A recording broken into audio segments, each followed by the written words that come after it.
وہ امیر معاویہ جس کو کاتب وحی مقرر کیا گیا، وہ امیر معاویہ جس کو دعا دی گئی. آپ کو پتہ ہے نا صحابہ 100 کے قریب ایسے جن کو دعائیں دی گئی، ان میں حضرت امیر معاویہ شامل ہیں. دعائیں لینے والوں میں بھی کیا دعا دی؟ اور ایک بھی نہیں دی اللہم اجعلہ ہادیا ومہدیا واہد بہ، اللہ اس کو ہادی بنا، یہی کافی تھا کہ ہدایت یافتہ بنا، اللہ اس کو مہدی بنا کہ لوگ اس سے ہدایت پکڑے، یہ ہدایت کے رستے پہ چلتا پھرتا ایک نمونہ ہو. کس کو دعا دی جا رہی ہے؟ حضرت امیر معاویہ کو. اللہم علمہ، اور ایک اللہم علم معاویۃ الکتاب والحساب وقیہ العذاب، اے اللہ معاویہ کو حساب کتاب کا علم دے اور اس کو عذاب سے بچا. یہ تو ہوگی دعا. ان 100 میں شامل ہیں جن کا نام لے کے رسول اللہ نے دعا کی، اور ان 30-35 میں بھی شامل ہیں، افضل ترین 30-35 صحابہ میں بھی شامل ہیں. ہمیں پتہ ہی نہیں کن میں، جن کو رسول اللہ صلی اللہ علیہ وسلم نے جنت کی معین بشارت دی. کیسے؟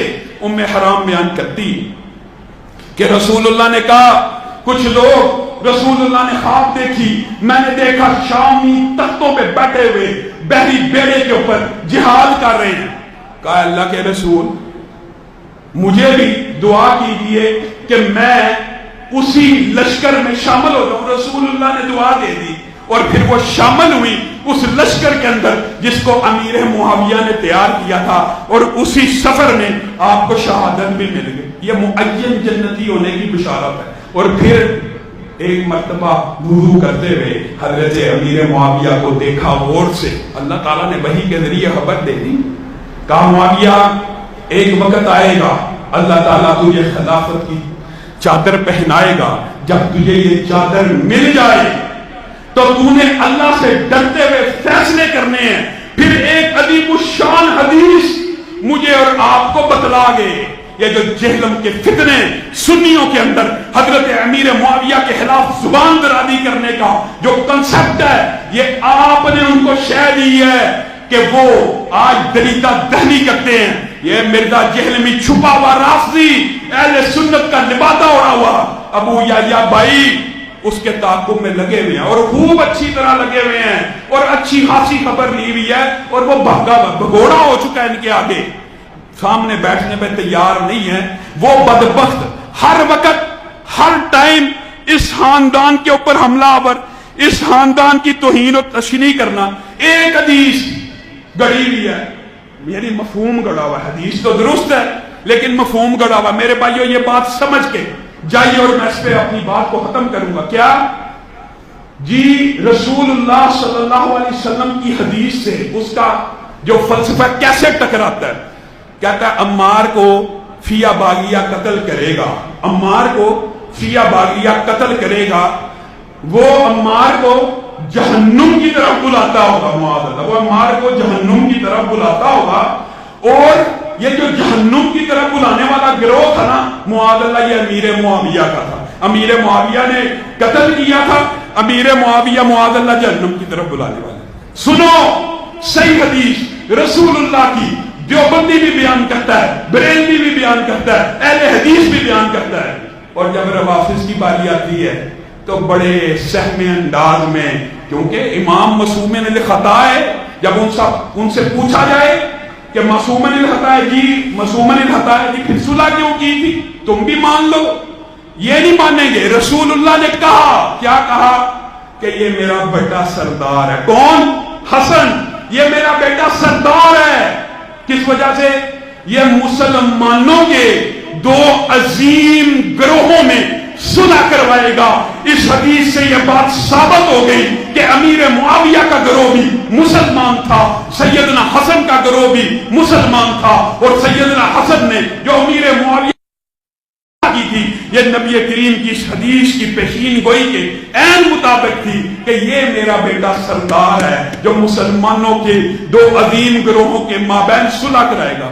جہلمی کہتا ہے نہیں جی نہیں، وہ تو گروہ جہنم کی طرف بلانے والا. اور بدبختو میری بات کان کھول کے سنو، حضرت علی کے پاس زبیر کا قاتل آیا.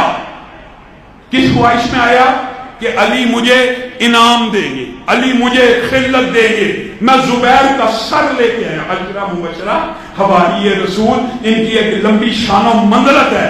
علی کے باپ پہ آ کے کہتا ہے زبیر کا سر لے کے آیا ہوں. حضرت علی نے کیا جواب دیا؟ ان کے لشکر میں تھا، لیکن اللہ کی قسم علی زبیر کے قتل سے ویسے ہی بری ہیں جیسے امیر معاویہ عمار کے قتل سے بری ہیں. حضرت علی نے کیا کہا زبیر کو کہ قاتل کو، اور تجھے جہنم کی بشارت ہو، تو نے اس کا سر قلم کیا ہے کہ جس کے بارے میں نے خود رسول اللہ سے سنا ہر نبی کا ایک حواری ہوتا ہے اور میرا حواری زبیر ہے. حضرت علی کے لشکر میں سے اگر کوئی زبیر کو قتل کرے، آج تک کسی اہل سنت نے حضرت علی کو یہ نہیں کہا آپ نے عشرہ مبشرہ میں سے طلحہ اور زبیر کو قتل کیا، آپ نے امی عائشہ کے خلاف جہاد کیا، یا جو بھی آپ کہتے ہیں. ہم نہیں کہتے. ہم میں سے تو اہل سنت کوئی الزام نہیں لگاتا کہ متعین جنتیوں کے اوپر یہ مشاجرات صحابہ ہیں، یہ صحابہ کے مابین جو اختلاف ہیں، یہ ان کا ایک سٹیٹس ہے، ان کا ایک مقام ہے. یہ آپس میں جو بھی کہے اللہ تعالیٰ نے ان کے اگلے بھی پچھلے بھی ہر گناہ کو معاف کر دیا ہے. یہ تیرے اور میرے لیے ادب کا مقام ہے، احترام کا مقام ہے. اور آج ہم نے یہ عہد کر کے جانا ہے کہ یہ جو احتجاجی تحریک ہے اس کو ہم نے رکنے اس وقت تک نہیں دینا جب تک اس بدبخت کو انٹرپول کے ذریعے پاکستان میں لا کے قرار واقعی سزا نہیں دی جاتی، چینل 24 کا لائسنس معطل نہیں کیا جاتا.